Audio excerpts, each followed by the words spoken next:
In the United States and Canada, as in most countries, people like to invite guests to their homes, but sometimes misunderstandings occur and embarrassing things happen. Everyone seems to have a story about a difficult situation involving a guest. We're going to look at some of those stories today, then ask people what they would do in these sticky situations. Let's take a look. I was invited to a party, and I arrived an hour early. I thought it would take me longer to get there.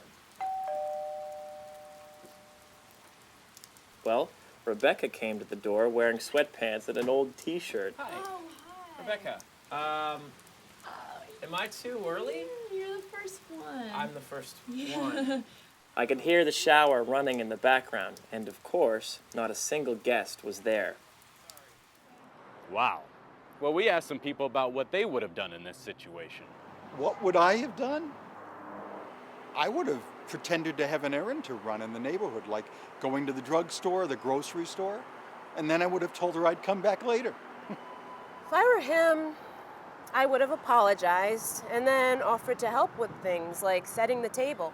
You wouldn't have left? No, I don't think so. And what if the situation were reversed? What would you have done if you were the host and a guest arrived early? If I were the host, same thing really. I would have invited him in and put him to work. What would you have done? Now let's take a look at another predicament. I invited my boss and her husband to dinner the other night. We had a great time, but she just wouldn't leave. By midnight, my husband and I were so exhausted. Finally, my husband fell asleep at the table. My boss was very embarrassed when she realized it was so late. I just never know what to do when a guest won't go home.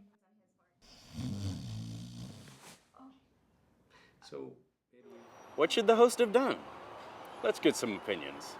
I don't care if she is my boss. I think I would have reminded her how late it was.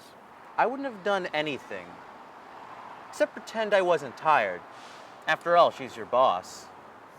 I'm not sure, but I think I might have lied and told her I had to wake up early in the morning. Then I would have thought of some reason. What would you have done? Let's take a look at one last situation. My new neighbor invited me over for lunch. I was a good guest. I came on time, I left on time, I even brought a loaf of bread. It's a good thing, too, because I couldn't eat anything else. You see, the host served seafood, and I hate seafood. I'm not allergic to it, but I really can't stand it. I probably hurt her feelings, but what should I have done? What should the guest have done? Let's see what the people we talked with had to say. I think I would have lied and told the host that I was allergic to seafood. I think you should eat whatever the host makes, even if you don't like it. I mean, if someone goes to all the trouble to cook you something, it's rude not to eat it.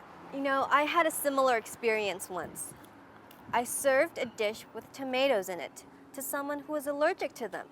He broke out in a rash. It was terrible. Now, when I invite people to dinner, I tell them what I'm planning to make sure that they can eat it.